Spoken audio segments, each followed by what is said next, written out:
Hello, if you've watched our first video in our How to Make Mazes series, then you will know how to create a perfect maze, which is a maze such as this.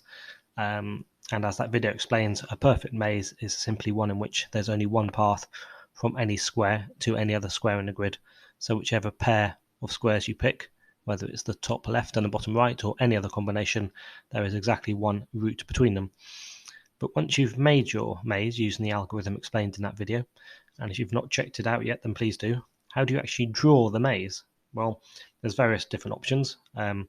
Here I've just drawn the image within WPF using cells. So each cell has borders, left, right, top and bottom.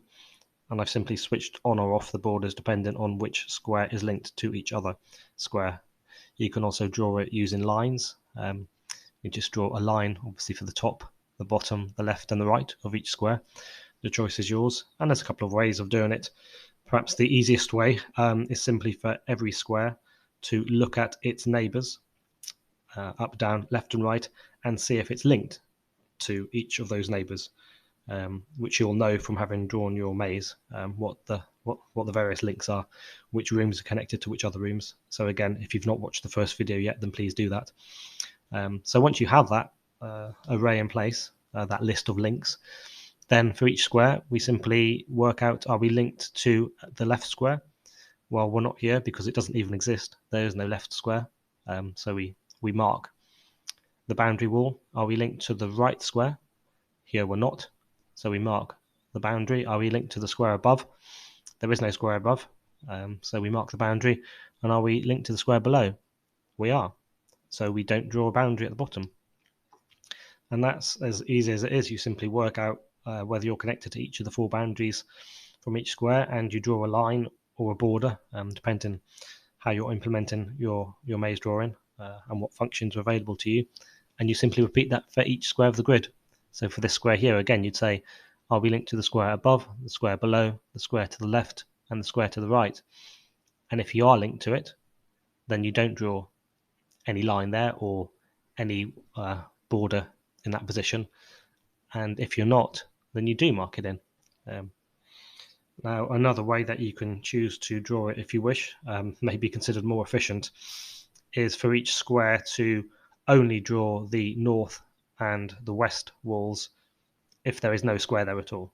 So along the top row, you would always draw the north boundary because there is no square there.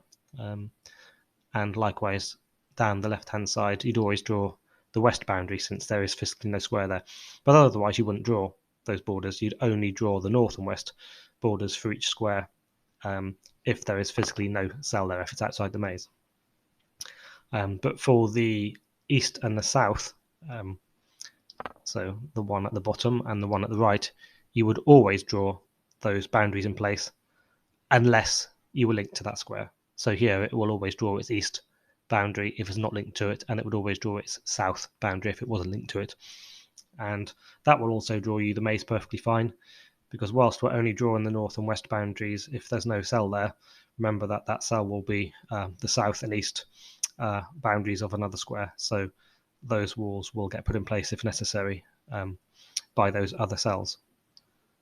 So those are a couple of simple methods that you can use to actually draw your maze. And of course, the beauty of the algorithm is it doesn't matter how big the maze is, the computer program won't get confused. So whether you're drawing a very small maze or a very large maze, this is a very, very simple method you can use to draw your maze.